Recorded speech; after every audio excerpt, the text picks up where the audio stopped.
All right, hello and a very good evening to you. Special thanks for joining us tonight, the 30th day of November 2024, and actually the last day of the month of November 2024. Hope you had a good day just as I did. And Fast Things Fast tonight here on KUTV Weekend Live are the highlights, top stories prepared for you tonight.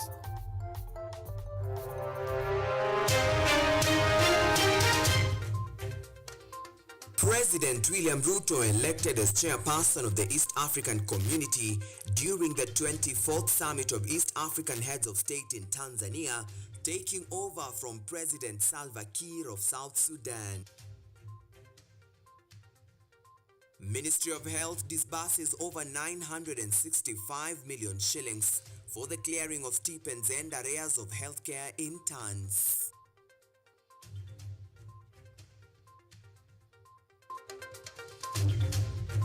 Plus, Wiper Party leader Kalonzo Musyoka hits out at government, terming Tuesday's attack on former Deputy President Rigathi Gachagua as a terrorist attack sponsored by the government. And be vigilant and cautious when consuming meat during this festive season. Tonight, we tell you why.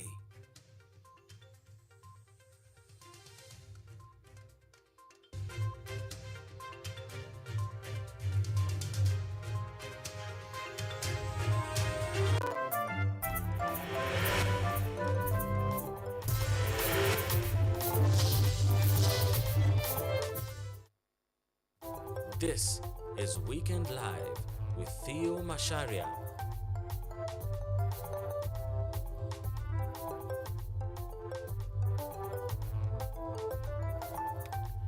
All right, that's in order, and remember, we would love to hear your comments, your feedback, or your suggestions regarding this broadcast, coming to you live on our YouTube platform, that is KUTV News Kenya, or even across X at KUTV_Kenya, or even on my personal social media handles, that is at Theo_Macharia.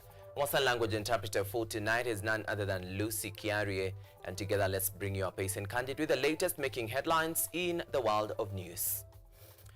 And we begin where President William Ruto has been elected as the chairperson of the East African Community EAC during the 24th Summit of East African Heads of State held in Arusha, Tanzania, to mark the 25th anniversary of the East African Community.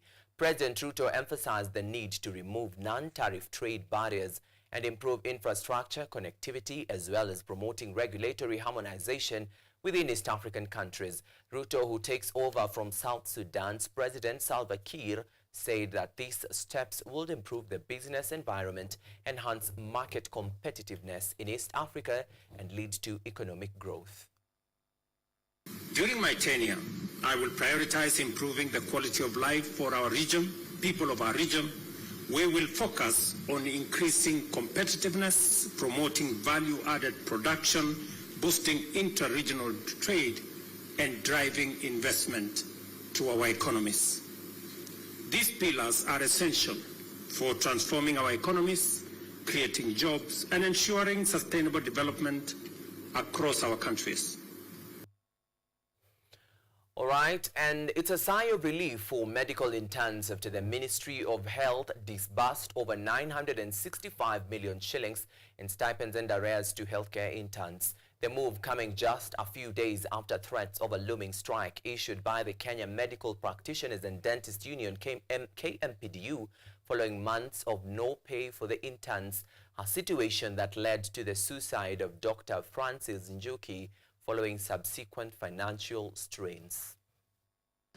The Ministry of Health has disbursed over 965 million in stipends and arrears to healthcare interns, possibly averting a strike planned by the Kenya Medical Practitioners, Pharmacists and Dentists Union. In a statement, the ministry confirmed that 100% of payments have been processed for 3,747 interns, including medical officers, pharmacists, dentists, clinical officers, and nursing officers.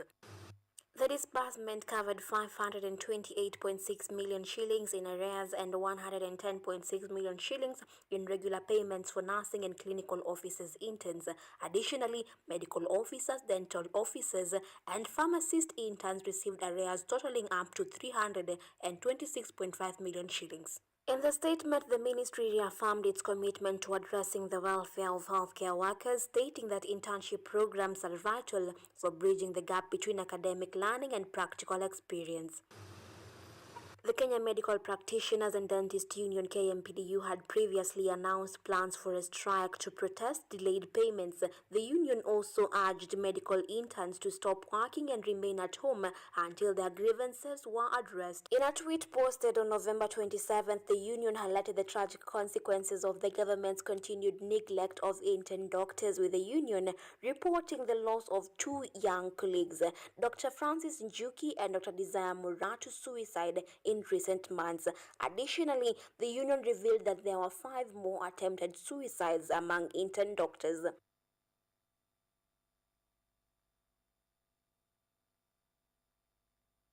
Yvonne Kemuma, KUTV.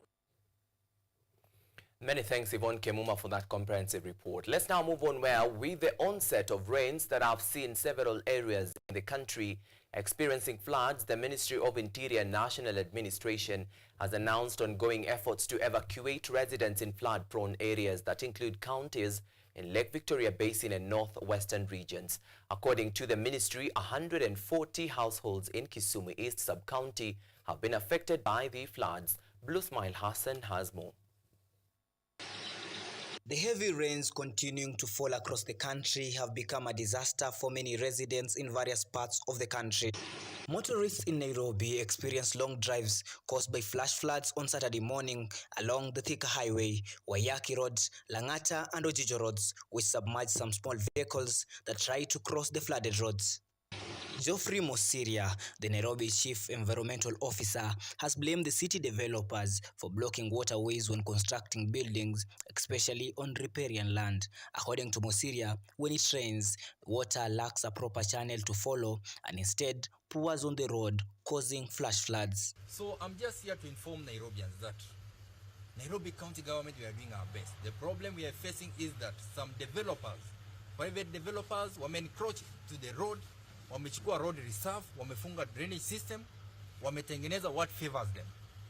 In Kisumu, the floods have left nearly 340 households homeless and have destroyed crops on local farm.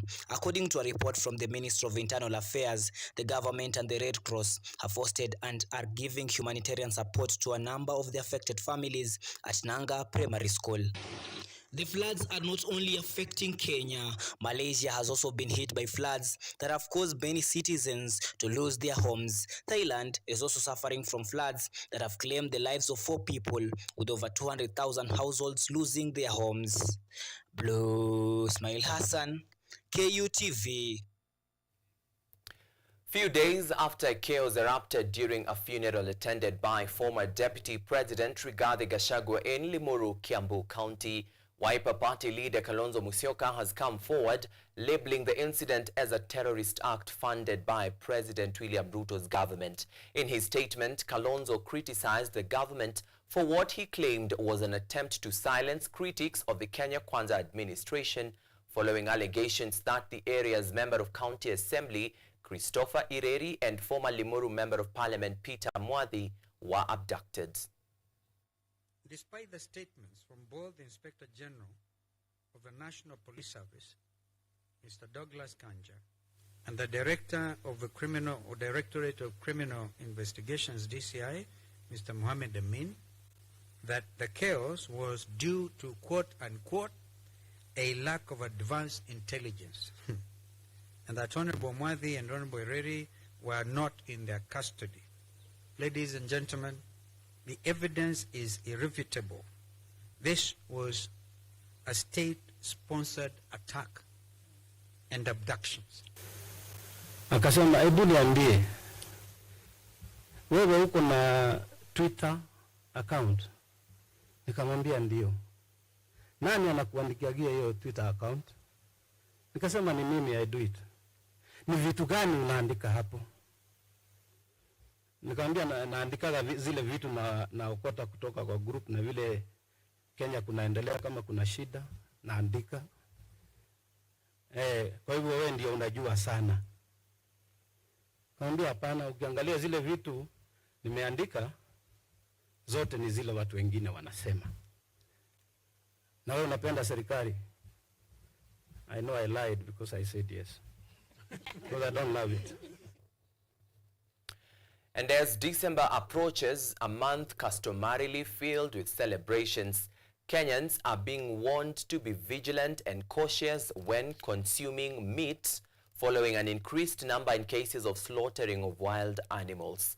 The rise in donkey slaughtering has prompted communities in Narok and Kajiado counties to come together to find strategies to curb this illegal practice. Listen in. The festive season of Christmas and New Year is usually a time of celebration, with many slaughtering cows, goats, pigs, and even chickens to enjoy the season with their families. Kenyans are now being urged to be cautious and vigilant about the type of meat they consume this December and during the New Year celebrations. Sijaona funda na chinjwa. Funda kasi ya kuchota maji, kasi ya kuhama, kama watu na hama, kuhamisha kitu hao. Busi, kama nataka kuhama, naika kitu kama naitwa derata. Alafu naiko mbusi yako ile ndogo doko, na hamisha. Kitambo kiasi uliona kama tulikuwa amechinja, lakini tulisimama kidete kwamba mambo ya funda tulipiga marufuku. Sitakuwa nao ama tushirikiane nao kushukua mambo kuchinja mafunda. This warning follows a rise in donkey slaughter, especially in Narok and Kajiado counties. However, communities in these counties have come together to explore ways to end this rampant illegal business. Tumekuwa na mkutano siku ya leo kuhusu hayo mambo ya kuhamasisha na kuelimisha watu wetu na kukumbusha kwamba kuna sheria ama masharti ambayo inaelekeza ama inachunga vile kutunza na kuchunga wanyama wote, ingiwepo pia punda. Shida kubwa ambayo vile nimesikia ni mambo ambayo ni usafirishaji na uchinjaji wa mambo ya punda. Kwa sababu ya nini? Wenye wanachinja wanafanya biashara kuuza nyama na kuuza pia ngozi. Recently, several donkeys were intercepted while being transported along the Bomet, Mulot, Narok, Suswa highway before reaching Ewasokidong, where they are believed to have been slaughtered in nearby forests. Tumefanya mikakati pia ku crack down kwa nyama si nyama ya punda peke yake. Nyama ile inauzwa kombute, tuhakikisha kwamba nyama imepimwa na ni nyama halali na imesafirishwa pia kwa njia mzuri. Na sio nyama peke yake, hata mifugo.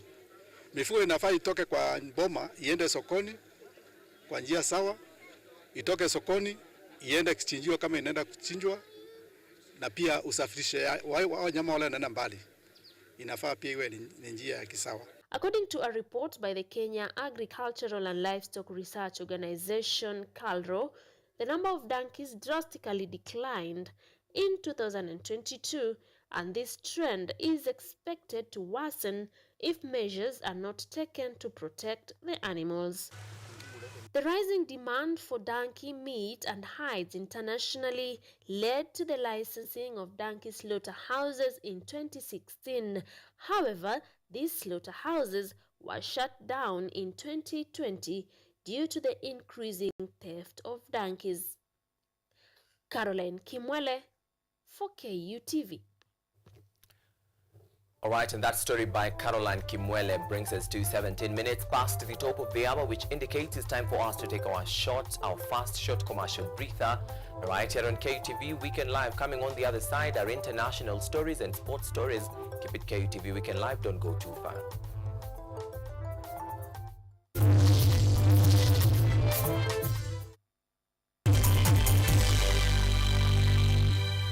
Are you an aspiring media practitioner, a graduate, or you just want to advance your skills in television production?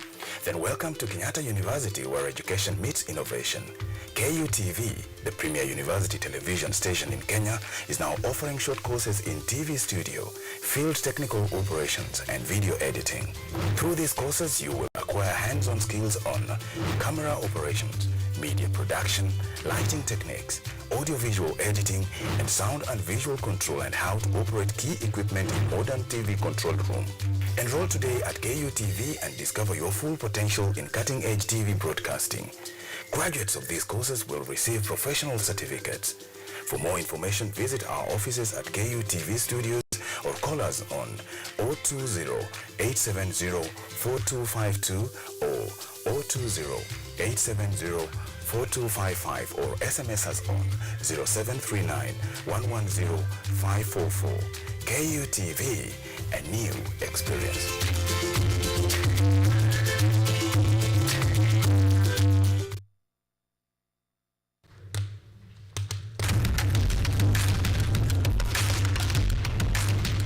Access to knowledge,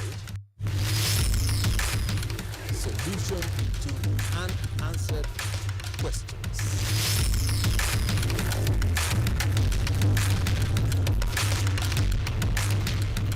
Guidelines to pursuing your rights and repossessing your property, intellectual or material.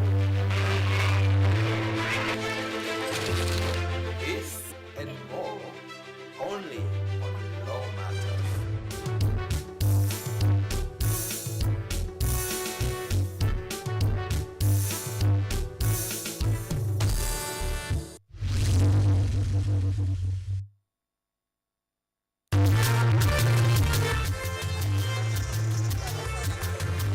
Ni nguzo na uso wa jamii. Kupanda shuka, akawa tuzo. Ukakamavu wake, ukatii na kumfanya mwenye bidii. Kwa machozi na makeke, akabaini jinsi ya kuwini. Huyu ni mwanamke ngangari, kwa jinsi alivyo ng'ari-ng'ari. Mimi ni mwanamke mwake. Usikose kutazama kipindi cha mwanamke mwake, nami Caroline Kimweli.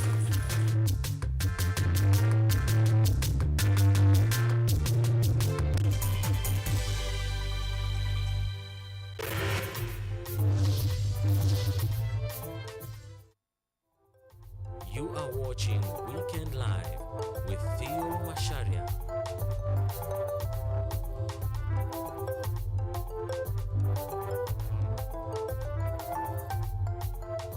Indeed, welcome back to KUTV Weekend Live on this day, the 30th and the last day of November 2024. Let's continue informing you and bringing you up pace and candid with the latest shaping your world in the world of news. Let's proceed. Now, cryptocurrency investors have expressed excitement and hope for the next U.S. government, which will be led by President-elect Donald Trump, who during his campaign to return to the White House championed for digital currencies. VOA's Scott Stans gives more details. President Donald Trump compared the Bitcoin community to the power of U.S. steel 100 years ago. But this is the kind of spirit that built America, and this is the spirit that's going to help us make America great again. Trump says he'll make the United States the crypto capital of the planet. If crypto is going to define the future, I want to be mined, minted, and made in the USA. Following Trump's win, Bitcoin values reached record highs.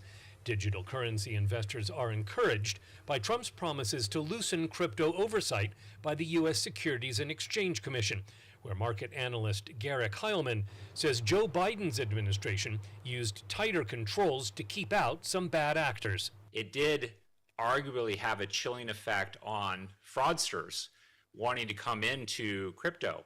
So if you now introduce a light touch arena, you could have this kind of boomerang effect where even more fraud and crime take place, which has a very negative effect on people looking to adopt this as a real asset. Trump's pro-crypto team is also looking at other policy changes to support the industry, says market analyst Susanna Streeter. The policies that they have put forward include building up a strategic reserve of Bitcoin and crypto and other cryptocurrencies, because assets are seized from criminals, but they have been sold off.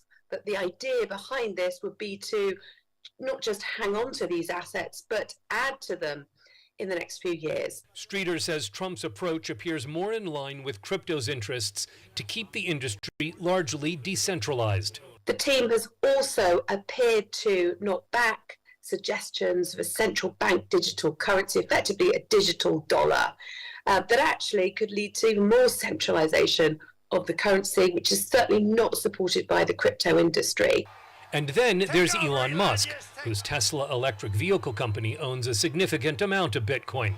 Musk joined the Trump campaign in its final month and will now co-chair the incoming government's efforts to improve efficiency. I haven't been politically active before. I'm politically active now because I think the future of America and the future of civilization is at stake. Heilman says Musk will be central to an expected Trump pump, building enthusiasm for crypto. You know, he's a big fan of Dogecoin, which is a meme coin, which aligns with his philosophy that the most entertaining outcome, I guess, is the most likely outcome. Digital currencies still face obstacles to wider acceptance, with Pew Research Center data last month showing that nearly 2/3 of Americans say they have little to no confidence that current ways to invest in, trade, or use cryptocurrencies are reliable and safe. Scott Stearns, VOA News. And now in Southern California, what was once America's second largest landfill is on its way to becoming a recreational park, a component of a larger effort to rehabilitate contaminated and underutilized land for community use. From Los Angeles, VOA's Genia Dulot reports on its development in an urban environment with scarce green spaces. California's Puente Hills landfill was once one of the nation's largest, collecting more than 150 million tons of trash from Los Angeles County over 56 years. Los Angeles County Supervisor Hilda Solis grew up in this area. She says the landfill was a nuisance to the predominantly Hispanic community. My father would drive us past here, and even on the Pomona Freeway, which is adjacent. What this was, we weren't clear, but it smelled. There was this very toxic, kind of noxious odor that would emanate from this place, and we'd ask my dad, "What is that, Dad?" He goes, "Oh, that's the basura. The basura is trash." The landfill closed in 2013 when Salis returned to California after serving as labor secretary for President Barack Obama. She worked to make this area a park for the communities that had lived with landfill for decades. No one likes to live around places that have contaminants or can have harmful impacts, the methane gas and all of that. It's the time now for a community to understand that this is being returned to them. It's a good way to turn something in that had such a negative impact into something better. Park plans include open spaces with running paths, dog playgrounds, picnic areas, bike courses, interpretive gardens, and a scenic skywalk. Landscape architect Megan Horn says putting all of that on top of a landfill brings unique challenges. This will always be a landfill. It's never going to become native land again, but we can do a lot to restore it. It has about 7 feet to 12 feet to 14 feet of soil on the top, and that allows us to plant it. Planting it is actually part of some of the safety environmental control systems. Those environmental controls also include webs of pipes that vent the methane emitted by the landfill. LA County Parks and Recreation Director Norma Edith Garcia Gonzalez lives in the area. That methane is turned into energy that is put out into the grid. And we have teams of engineers. We will continue to monitor. We will continue to co-manage this park to ensure its safety. Puente Hills developers hope to replicate the successes of the South Coast Botanic Garden in Palos Verdes, developed in the 1960s. It's one of the world's first botanical gardens to be converted from a landfill. Puente Hills Regional Park breaks ground next year with the aim of opening in time for the 2028 Summer Olympics in Los Angeles. Genia Dulo, VOA News, Los Angeles. Right, and once again, that story from California stands at 27 minutes past the top of the hour. Takes us to our second short commercial break right here on KUTV Weekend Live. Keep interacting with us on our social media platforms. See you on the other side with sports stories. Don't go too far.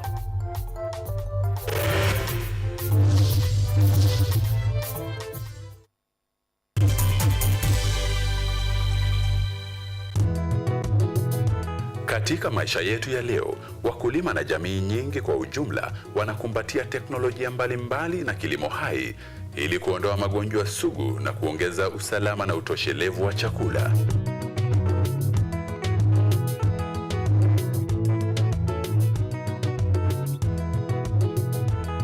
Mbolea asili imepunguza asidi kwenye udongo na kuongeza mavuno chungu nzima.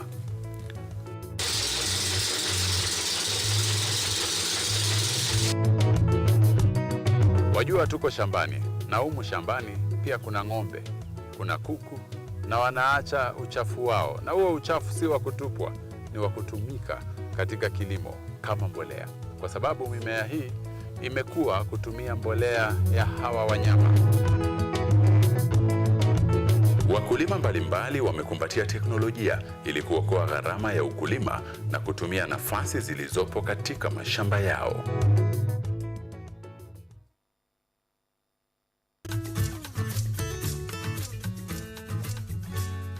Hi, my name is Theo. Jina langu naitwa Okemwa Mokwa James. This is Mandela Gaya.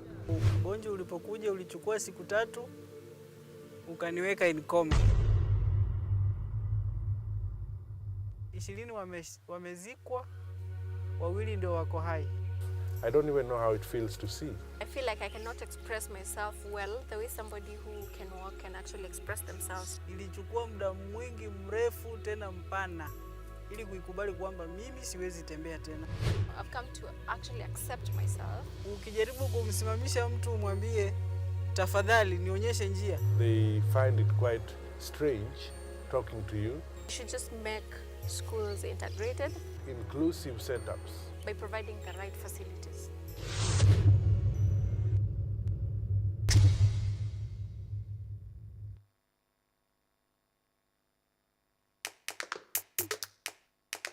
Badala ya kutafuta kazi, tunaweza kuanzisha miradi yetu ambayo ingetusaidia kubadilisha maisha ya wazazi wetu. Kwa vijana wenzangu, wengi hawana kazi, lakini ikiwa sisi wenyewe tutajiamini, tunaweza kujiajiri wenyewe. Afrika kwa kweli tuna mahitaji ambayo ukiyasuluhisha unaweza kuathiri watu kwenye bara hili bila uoga. Watu huwa na uzalishaji zaidi, wanajawa na ujasiri, wanakuwa wabunifu na wanakuwa wenye maarifa. Niliamua kuacha kazi. Hata kama sitafanikiwa, nitakuwa nimejaribu, nitakuwa najua haiwezekani. Hakuna kitu cha ajabu hapa. Kila anayepata ufanisi hufanya kazi usiku na mchana. Kitu kitakusukuma na kuwezesha kupata maarifa ambayo hukuwa nayo. Tunajaribu kutengeneza kitu kitakachopita mipaka ya nchi hii. Ikiwa unataka kubadilisha ulimwengu, anza na nyumbani.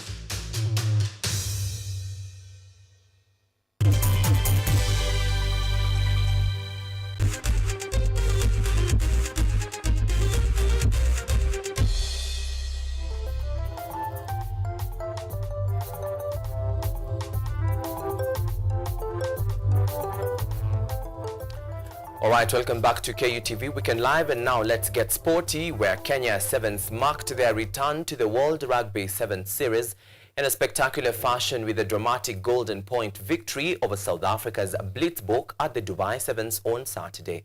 Now, Nigel Amaita was the hero of the match, securing his second try during extra time to give Shujaa a 22-17 win after the teams were locked at 17-17 at full time.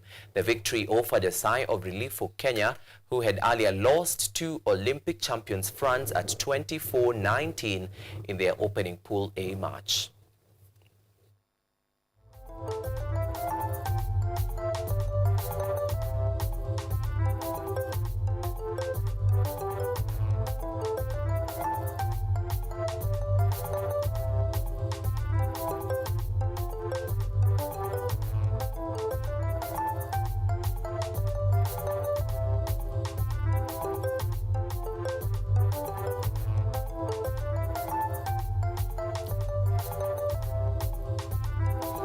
All right, at exactly 32 minutes past the top of the hour, I hope you are adequately informed, courtesy of KUTV Weekend Live tonight, the 30th day of November 2024. And just before we wrap this bulletin up, the entire KUTV Weekend Live wishes to congratulate every university student who has graduated this week, and even congratulations in advance to Kenyatta University graduates awaiting to be conferred with various degrees and diplomas and even masters and even postgraduates to now become postgraduates. Now, the entire KUTV Weekend Live wishes to pass its congratulatory messages to all these students or graduates and even those that are still graduates at the moment. And to you, our dear viewer, many thanks for watching tonight's bulletin, the 30th day of November 2024. We do this again next Saturday, same time, same place. Until then, good night, keep safe, God bless, adios.